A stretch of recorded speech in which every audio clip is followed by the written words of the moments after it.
신앙과 믿음을 지킬 수 있는 두 번째 방법에 대해서 설교하고자 합니다. 여러분, 이 코로나 시대에 우리의 신앙과 믿음을 지킬 수 있는 첫 번째 방법이 무엇이었습니까?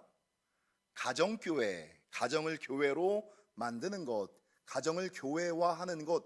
이게 여러분, 이 코로나 시대에 우리의 신앙과 믿음을 지킬 수 있는 첫 번째 방법이고, 두 번째 방법은 지난주에 잠깐 말씀을 드렸습니다만 자기주도 신앙을 갖는 수밖에 없다. 그래서 오늘은 자기주도 신앙에 대해서 좀 말씀을 나누고자 합니다. 여러분, 오늘 본문은 이스라엘 백성이 이집트에서 종살이하고 광야에서 유목민 생활을 하다가 새로운 땅 가나안에 들어가기 직전에 주시는 말씀입니다. 그러니까 이게 어떤 변화가 있냐면요, 그 전까지 이스라엘 백성들은 종으로서 살았잖아요. 근데 가나안 땅에 들어가서는 종이 아니라 무엇으로 살아요? 자기 삶의 주인으로 살아가게 되고, 그 전까지는 광야에서 유랑하고 유목하는 사람, 유목민으로서의 삶을 살았는데, 이제는 요단강을 건너서 가나안 땅에 들어가면 유목민의 삶이 아니라 어떤 정착민, 농경민족의 삶을 살아가야 되거든요. 그러니까 요즘의 시대를, 코로나 시대를 뉴노멀, 새로운 기준과 새로운 방향, 새로운 상황과 새로운 환경, 그러니까 전혀 이전에 접해보지 못했던 새로운 기준과 방법을 가지고 살아가야 되는 것처럼 큰 패러다임의 시프트, 큰 전환이 있었던 것처럼, 여러분, 오늘 본문에 나온 이스라엘 백성들도 이전에 경험해보지 못했던 전혀 새로운 생활 양식을 눈앞에 두고 있다는 거예요. 근데 여러분, 이렇게 이전에는 경험해본 적이 없는 새로운 삶의 방향과 여러분 환경과 상황 가운데서 살아가다 보면 하나님께서 걱정하고 염려하는 것이 한 가지가 있었어요. 그게 무엇이냐? 오늘 본문에 잠깐 나온 것처럼 그 옛날 광야 바알부올에서 이전까지는 유랑하던 사람들이 안전하게 평안하게 농경 사회를 하다 보면 행여나 혹시나 세상의 시험과 유혹에 휩쓸리고 이방 신과 우상들에 넘어가서 하나님을 잃어버리고 신앙과 믿음을 잃어버릴까 하여 하나님께서 이스라엘 백성들이 가나안 땅에 들어가기 전에 마지막 모세를 통하여 권면하고 있는 말씀, 이 말씀이 오늘 본문이라는 거죠. 여러분, 하나님께서 우리에게 말씀하시는 것은 무엇이냐? 어떻게 하면 가나안 땅에 들어가서 수많은 시험과 유혹을 이기고 멸망하지 않는 방법이 무엇이냐? 오늘 본문 4절에 나오는데, 4절에 보니까 성경은 이렇게 얘기합니다. 오직 너희의 하나님 여호와께 붙어 떠나지 않는 너희는. 옆 사람한테 인사할까요? 하나님께 붙어 있읍시다. 예, 하나님께 붙어 떠나지 않는 신앙.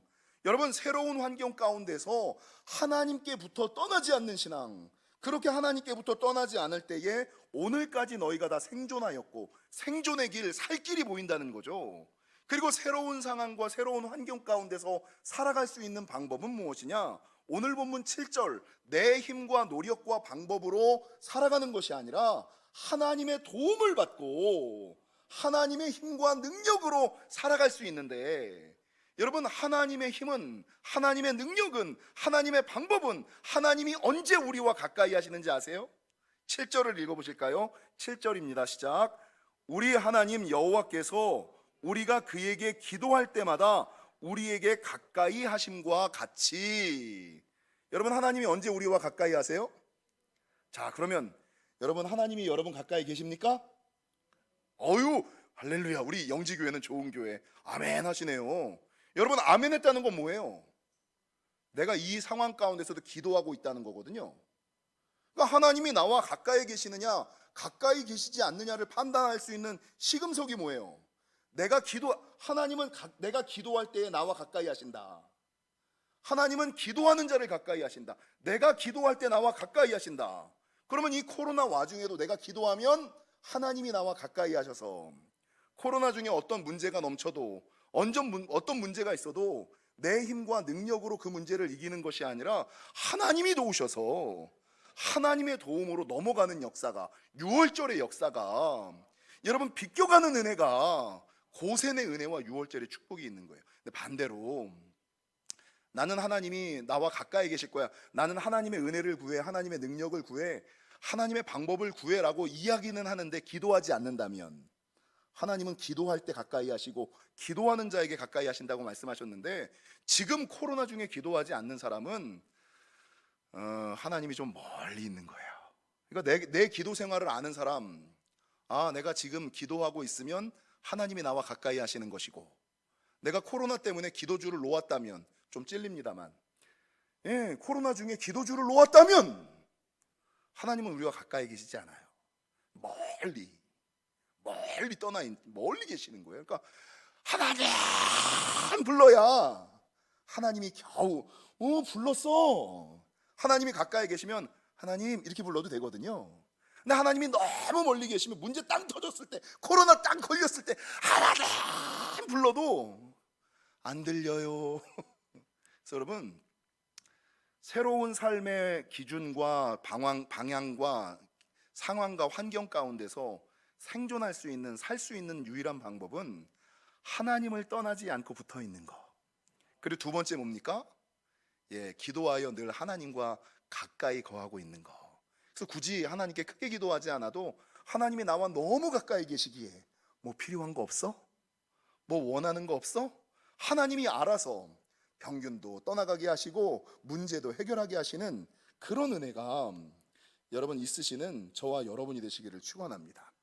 그래서 하나님께서 오늘 본문을 통하여 말씀하시는 것은, 이스라엘 사람들이 뉴 노멀, 새로운 상황과 환경 가운데 거하더라도 너희가 그곳에서 살기를 원한다면, 생존하기를 원한다면, 아니 생존을 넘어서서 오늘 본문 6절에 보니까 큰 나라라고 칭송을 받고 지혜와 지식이 가득한 사람이라는 평가를 받으려면, 그러니까 여러분, 이 코로나 상황 가운데 뉴 노멀 시대에 살아남는 것만이 문제가 아니라, 이 코로나 시대를 지나면서 코로나인데도 불구하고 저 나라는 큰 나라야, 저 교회는 큰 교회야, 강한 교회야, 강한 사람이야, 강한 기업이야, 여러분 크다라는 칭찬을 받고 지혜와 지식이 있는 백성이야 라는 칭송을 받는 방법, 이거를 하나님께서 오늘 이 본문을 통해서 우리에게 말씀하고 계시다는 거죠. 여러분, 하나님은 오늘 이 본문을 통해서 우리에게 네 가지를 권면하고 계세요. 첫 번째는 오늘 본문 4장 1절, 이스라엘아 이제 내가 너희에게 가르치는 규례와 법들을 뭐 하라고요? 듣고. 말씀 잘 듣고 계시죠? 가정에서도 말씀 잘 듣고 계시죠? 근데 말씀을 대충 듣고 설피 듣고 싶은 대로 듣는 거. 그래서 여러분, 성경의 첫 번째 출발은 뭐냐? 듣는 거예요, 듣는 거. 근데 그냥 듣는 것이 아니라 잘 들으셔야 돼요. 그래서 여러분, 새로운 땅에, 새로운 뉴 노멀, 가나안 땅, 바뀐 환경 가운데서도 내가 살기 위해서는 하나님의 음성에 귀 기울여야 돼요. 오른쪽으로 가라 그러시는지, 왼쪽으로 가라 그러시는지, 앞으로 가라 그러시는지, 멈추라고 하시는지 하나님의 음성에 귀 기울여 듣고, 이게 첫 번째. 두 번째가 뭐냐? 여러분, 1절 듣고 그 다음에 뭐 하라고요? 들으면, 듣는다는 것은 말을 듣는다는 것이 아니라 행동으로 이어지는 것이 듣는 거거든요. 첫 번째 듣고, 두 번째 뭐 하라? 준행하라, 실천하라, 행동하라, 순종하라, 이거거든요. 듣고 준행하라. 세 번째가 뭐냐면 2절에 보니까 내가 너희에게 명령하는 말을 너희는 뭐 하지 말라고요? 가감하지 말고. 그래서 코로나 시대에 사람들이 많이 그러는 거예요. 목사님, 시대가 바뀌었잖아요. 목사님, 환경이 바뀌었잖아요. 예전에 하나님이 그렇게 말씀하셨을지는 몰라도 지금은, 구약의 하나님은 그러실지 몰라도 신약의 하나님은 다르고, 신약의 하나님이 그러셨을지 몰라도 현대의 하나님은 아닐걸요. 그 말씀을 바꾸는 사람들 많잖아요. 동성애의 문제 같은 거, 시대에 따라 다른 거야. 여러분, 이게 뭐 하는 거예요? 가감하는 거거든요. 여러분, 하나님의 말씀을 가감하지 말고, 우리 하나님은 과거나 현재나 미래나 동일하신 하나님, 말씀을 자기 멋대로 자기 뜻대로 가하거나 더하거나 빼지 말라는 거예요. 있는 그대로 믿으시는, 가감하지 말고. 네 번째가 뭐냐면 9절에 보니까 뭐라고 증거하고 있느냐? 9절 중반절, 그리하여 내가 눈으로 본 그 일을 잊어버리지 말고. 코로나 이전에 하나님이 나에게 베푸셨던 그 은혜를 잃어버리지 말고, 잊어버리지 말 뿐만 아니라 뭘 하냐? 9절, 내가 생존하는 날 동안에 그 일들이 내 마음에서 떠나지 않도록 조심하라. 너는 그 일들을 누구에게? 내 아들들과 자손들에게 알게 하라. 말씀을 가르치고 내가 받은 은혜, 들은 말씀, 받은 은혜를 전하고 나누는 거. 이게 뭡니까? 하브루타잖아요. 하브루타. GSS 하브루타. 그러니까 뭐 우리 아들이 설교를 통하여, 예배를 통하여 알아서 신앙생활 잘하겠지가 아니라 신앙의 주체, 그 신앙의 책임지는 주체가 예전에는 교회와 목회자였다면 이제는 그 어린 영혼의 신앙의 책임자는 누구예요? 부모예요. 부모. 가정을 교회화하지 않으면 내가 내 자녀의 신앙을, 여러분 따로 구역예배, 가정예배 드릴 수 없으니까 설교 듣고 나서 너 오늘 설교 어떻게 들었어? 그 간단한 질문들 있잖아요. 그 질문 그냥 툭툭 물어보고, 그리고 받은 은혜가 뭐야? 넌 느낀 게 뭐야? 여러분 10분 15분 동안 나누는 거, 이게 별거 아니라고 생각하죠. 여러분 이게 앞으로 교회와 가정을 지킬 수 있는 유일한 대안입니다. 가정을 교회화시키는 거. 그리고 이 가정을 교회화시키면서 뿐만 아니라 뭘 해야 되느냐? 자기주도 신앙을 갖는 거. 어찌됐건 이 네 가지를 가질 때 듣고 준행하고 가감하지 않고 잊어버리지 않게 자녀와 자손들에게 가르치는 거. 요 네 가지가 있을 때 본문 1절, 그리하면 너희가 살 것이요. 코로나 상황 가운데서 살 줄로 믿습니다.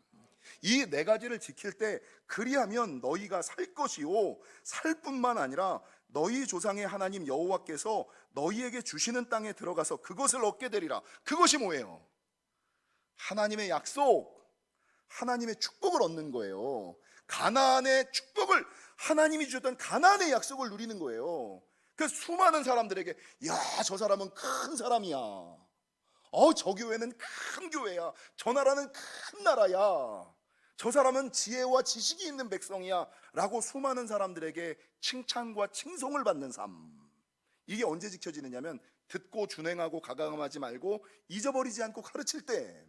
근데 가장 중요한 거, 이 네 가지 중에서 오늘 본문을 통해서 하나님이 제일 중요하게 여기시는 게 뭔지 아세요? 오늘 본문 9절 상반절을 같이 한번 읽겠습니다. 시작. 오직 너는, 아멘. 여러분 오늘 본문의 말씀은 하나님께서 모세를 통하여 가나안에 들어가기 바로 전, 새로운 삶의 기준과 방향이 바뀌기 바로 전, 우리 피택 장로님들, 피택 안수 집사님들, 피택 권사님들, 이전에는 집사로 살고 이제는 안수 집사로 살다가 임직을 기점으로 해가지고 나는 이제 장로가 되는 거거든요. 내가 권사가 되는 거거든요. 내가 안수 집사가 되는 거거든요. 그러면 이전에 살던 기준대로 살면 안 되죠. 집사의 기준으로 살면 안 되죠. 권사의 기준으로 살면 안 되죠. 이제는 장로, 새로운 기준, 새로운 삶의 방향. 내가 더 이상 옛날에 권사처럼 안수 집사처럼 사는 게 아니라 새로운 상황과 환경, 장로로서 살아야 되고 권사로서 살아야 되고, 여러분 안수 집사로서 기준이 바뀌는, 요단강을 여러분 건너시는 거예요. 임직을 받는 그 순간에 새로운 삶의 기준, 뉴 노멀이 생기시는 거예요. 근데 이 뉴 노멀이 생길 때 주님이 우리에게 명하시는 가장 중요한 것은 무엇이냐? 9절, 오직 너는 스스로 삼가며 내 마음을 힘써 지키라. 여러분 누가 지켜야지 돼요? 누가 지켜야지 돼요? 여러분 예전에는 목사님이, 아니면 우리 가정을 지켜줬던 아버지가, 기도하는 어머니가, 우리 아버지가 장로님이셔요. 우리 어머니가 기도하는 권사님이세요. 그 자기 신앙, 자기 가정, 자기 가문, 자기 사업의 방향도 어머니한테 의탁하고 목사님한테 의지하고 선생님한테 의뢰하고, 내 가정과 가문을 누가 지키냐면 여러분 그 누구에게 맡기는. 그래서 남편들 맨날 하는 말 있잖아요. 여보, 사업 위해서 당신은 기도해.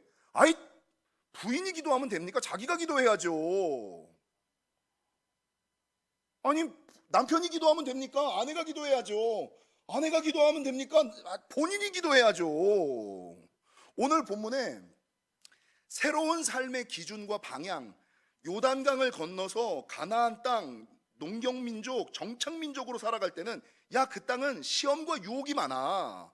이전에 살던 대로 사는 땅이 아니야. 새로운 기준과 방향을 가지고 살아가야 되는 거야. 그 땅에 가면 바알부 사건과 같이 우상 숭배가 그득하고 향수 냄새 풍기는 여자들이 많고, 네가 그 땅에서 믿음을 잃어버리고 신앙을 지키기가 어려울 거야. 교회 가지 말라고 하는 시대가 와. 교회를 욕하는 시대가 와. 교회가 무너지는 시대가 와. 근데 그때 가장 중요한 것은, 그럼에도 불구하고 듣고 준행하고 가감하지 말고 잊어버리지 말고 자녀에게 가르치되, 제일 중요한 게 뭐냐? 이 모든 걸 누가 해야 된다고요? 내가 해야 된다. 내가. 오늘 본문 보세요. 너는 스스로 삼가며. 아, 우리 아버지가 목사님이야. 우리 아버지가 장로님이야. 우리 어머니가 권사님이야. 아, 우리가 3대째 믿음이야. 무슨 의미가 있어요? 이 뉴 노멀 시대에, 이 뉴 노멀 시대의 새로운 기준, 목회자도 무너지고 교회도 쓰러지는 이 시대에 그게 무슨 의미가 있어요? 그래서 이 본문을 통해서 하나님이 모세를 통하여 이스라엘 백성, 예전에는 모세 때문에 이 공동체가 유지가 됐어요. 아론 때문에 이 공동체가 유지가 됐어요. 목회자와 선지자들, 여전히 순결한 하나님의 그 소수의 사람들 때문에 이 공동체가 유지가 됐는데, 이제는 새로운 삶의 기준, 요단강을 건너 가나안에 들어가서는, 야, 그때부터는 목회자의 도움 없이 네 스스로 네가 잘해야지 되는 거야. 네 신앙은 네가 지켜야 되는 거야. 네 가정은 네가 지켜야지 되는 거야. 네 기업은 네가 지켜야 되는 거야. 네 사업은 네가 지켜야지 되는 거야. 이게 오늘 본문의 가장 중요한, 오직 너는 스스로 삼가며 내 마음을 힘써 지키라 라고 성경은 증거하고 있다는 거죠. 여러분, 에스겔 44장에 보면 제사장들이 성소에 들어가는 장면이 기록되어 있는데, 여러분, 성소에 들어가는 제사장들이 누가 찔러서 마지못해 수동적으로 성소에 들어가는 것이 아니라, 오늘 본문에 보니까 에스겔 44장 26절에 보니까 이런 자, 그러니까 성소에 들어가서 하나님의 일을 감당하려고 했던 제사장 신분, 그러니까 권사님들, 장로님들, 성소에 들어가시는 거 아닙니까? 성소에 들어가는 자들은 에스겔 44장 26절, 이런 자는 스스로 정결하게 한 후에 7일을 더 지낼 것이요. 그러니까 여러분, 그래, 서리 집사까지는 괜찮아. 서리 집사까지는 목회자의 기도와 도움으로 그냥 살아도 돼요. 근데 안수 집사, 권사, 장로님이 돼서는요, 누구 신앙으로? 내 신앙으로 살아가는 거예요. 더 이상 남편 도움 없이, 더 이상 아내 도움 없이, 더 이상 부모 도움 없이, 더 이상 목사 도움 없이, 선지자 도움 없이 내 신앙, 내 믿음 내가 스스로 지켜나가야지 된다는 거죠. 이런 자는 스스로 정결하게 한 후에 7일을 더 지낼 것이요. 그래서 여러분, 제사장 신앙은요, 남이 시켜서 마지못해서 억지로 하는 사람이 아니에요. 제사장 신앙, 성소에 들어가는 사람은 자발적으로 기뻐서 능동적으로 하나님의 일을 감당하는 사람. 그러니까 안수 집사님들, 목사나 장로님들이 찔러서 교회 나오시지 마시고 알아서 나오셔야죠. 알아서 스스로. 안수 집사 권사 돼서는 스스로 알아서, 스스로.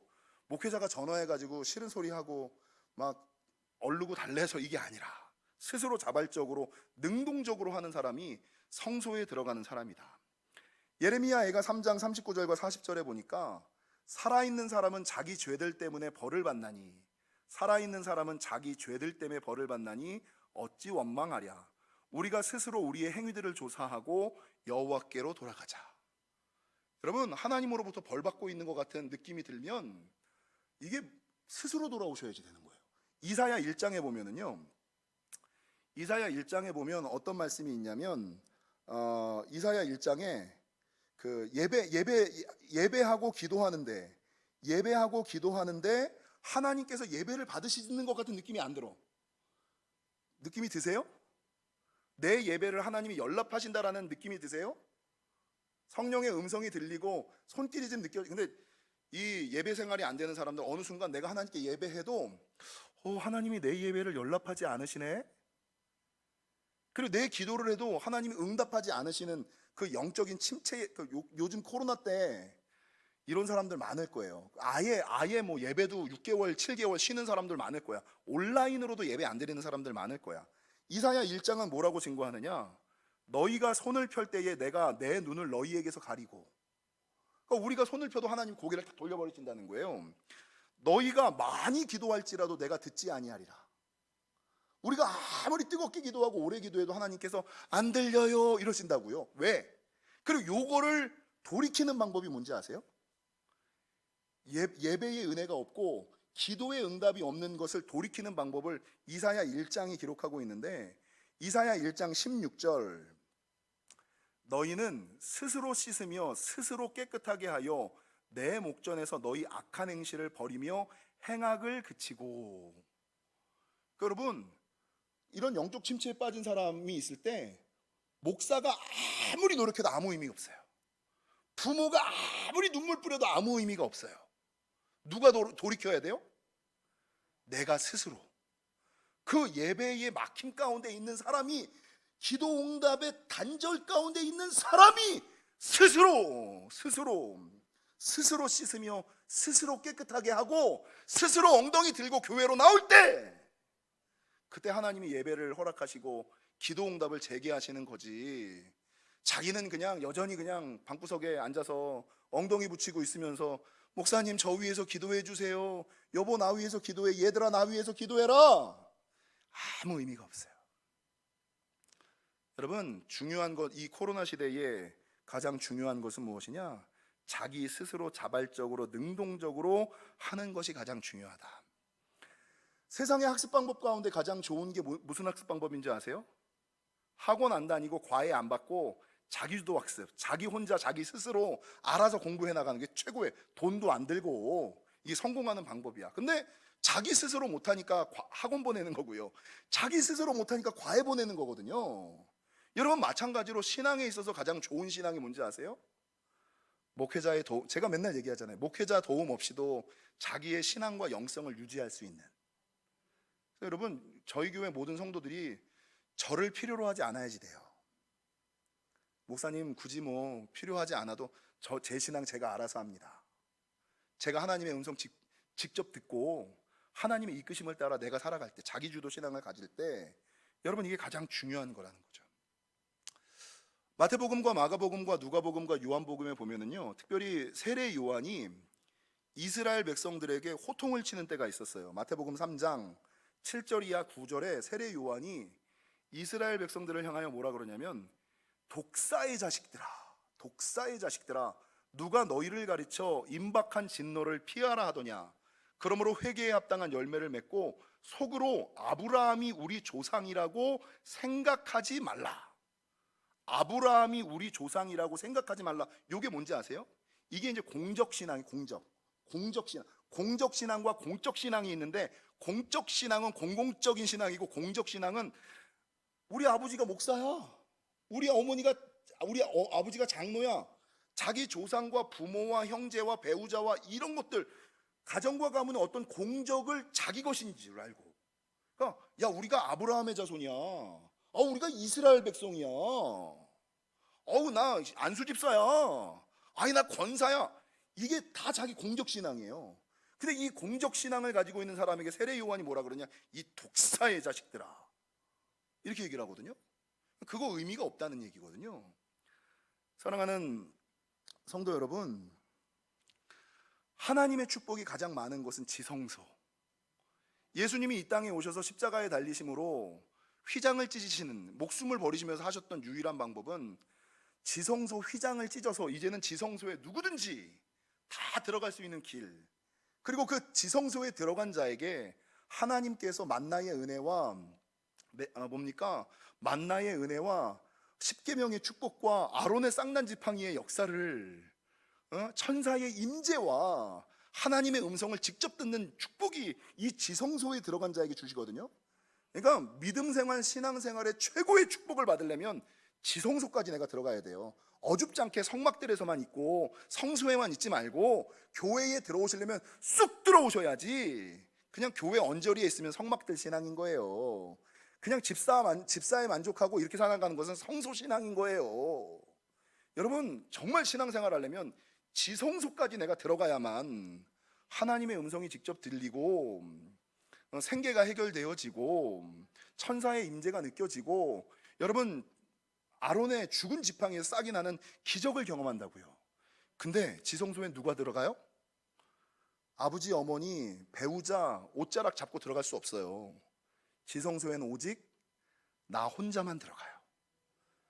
내 스스로 들어가는 거예요. 어? 부인 치맛자락 붙잡고 못 들어가요. 지성소에는. 성경에 보면 이 자기주도 신앙을 가졌던 사람이 별로 없는데 그 중에 그나마 좀 비슷한 사람이 구약 성경에 나오는 욥이라는 사람이었어요. 여러분, 이 욥도요 뉴 노멀을 경험한 사람이었죠.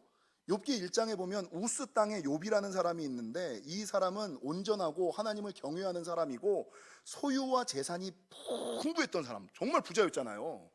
소가 7,000마리, 뭐 양이 7,000마리, 뭐 자녀도 많고 부인도 이쁘고 뭐 소유와 재산이 넘치고 의롭고 경건했던. 근데 2장에서 마귀가 이 욥을 시험해 버리잖아요. 장난질을 해 버리잖아요. 그러니까 그 전까지는 평안하게 살고 안전하게 살고 부족함 없이 살다가 뉴 노멀, 전혀 이전에는 경험해 보지 못했던 상황에 딱 마주치는 거예요. 아니, 소유와 재산 다 잊어버리고 마누라 도망가고 자식들 다 죽고 이전에는 경험해 본 적이 없는 뉴 노멀, 새로운 삶의 기준과 방향, 상황과 환경 가운데 욥이 땅 떨어지는 거예요.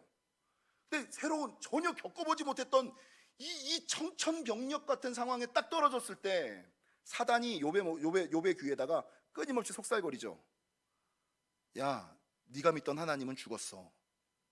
네가 믿던 하나님이 살아계신다면 네가 이런 상황을 처하겠니? 여러분, 사단이 끊임없이 속살거리고 사단만이 속살거리는 것이 아니라 내가 믿었던 새 친구 엘리바스와 빌닷과 소발, 내가 믿었던 친구들이 와가지고 야, 네가 죄가 많아서 그래, 네가 예수 잘못 믿어서 그래, 막 쓸데없는 얘기를 막 여기저기서 4명이서 5명이죠 5명이서 막 떠들어대는 거예요. 그럼 그런 상황일 경우에 여러분이 욥이라면 어떻게 될까요? 사단의 소리 듣고 같이 하나님을 향하여 손가락질하지 않겠어요? 친구들의 얘기를 들으면서 진짜 그럴지도 모르겠네, 흔들리지 않겠어요? 근데 욥은 어떻게 했어요? 사단이 아무리 속살거려도 친구들이 아무리 떠들어대도 아니야, 내가 믿는 하나님은 그런 하나님 아니야. 내가 이해하지 못해도 하나님은 나를 향한 선한 뜻을 가지고 계실 거야. 여러분, 세상 상황에, 환경에, 소리에 휘둘리지 않았어요. 흔들리지 않았어요. 자기주도 신앙, 내 신앙 내가 지켜, 내가 아는 하나님은 그런 하나님 아니야. 욥이 그걸 지켜나가잖아요. 그래서 어떤 축복을 받아요? 몇 주 전에 제가 설교했죠. 욥이 받은 마지막 욥기 40장에 나오는 축복, 양이 7,000마리에서 14,000마리로 갑절의 축복을 받잖아요. 갑절의 축복을 욥이 받잖아요. 갑절의 축복의 대명사가 욥 아니에요. 그 이전에 가졌던 것보다 2배를 하나님께서 채워주시는 이 갑절의 축복을 누리려면 시험이 있어요. 근데 이 시험 가운데 사단과 세상의 소리에 휘둘리거나 흔들리는 것이 아니라 여전히 욥이 가지고 있었던 신앙의 탁월함 가운데 자기주도 신앙. 나는 내 믿음대로 하나님 바로 세상이 뭐라 그래도, 환경이 아무리 바뀌어도, 사단이 아무리 시험하고 유혹해도 나는 내 믿음 내가 지키면서 하나님 배신하지 않아. 자기주도 신앙을 가졌을 때 하나님께서 욥에게 갑절의 축복을 주셨다는 거죠.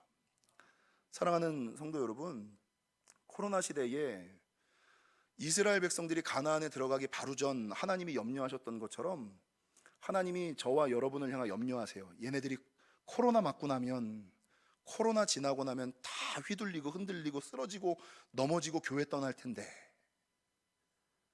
기도 안 할 텐데, 예배 안 드릴 텐데. 그래서 주님이 우리에게 말씀하시는 것이 이 신명기 4장, 그럼에도 불구하고 들어야지 된다, 그럼에도 불구하고 준행해야 된다. 절대 가감하지 말아라. 코로나 상황 때는 하나님이 이렇게 말씀하시고 코로나 아닐 때는 하나님이 저렇게 말씀하시는 하나님 아니다. 가감하지 말라. 생활 좋을 때는 11조하고 생활 안 좋을 때는 11조 안 해도 된다라고 하나님이 그 말씀하신 적 있어요? 하나님 말씀, 형편 좋을 때는 11조하고 형편 안 좋을 때는 안 해도 돼, 하나님이 이렇게 말씀하시던가요?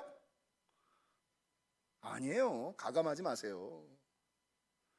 그걸 말씀하시는 것이 가감하지 말고 하나님이 베푸셨던 은혜를 기억하며 내 자녀와 자손들에게 가르치라. 하브루타 가정 예배하라는 거예요. 이게 이 코로나 시대를 이길 수 있는 유일한 대안이고 방법이에요.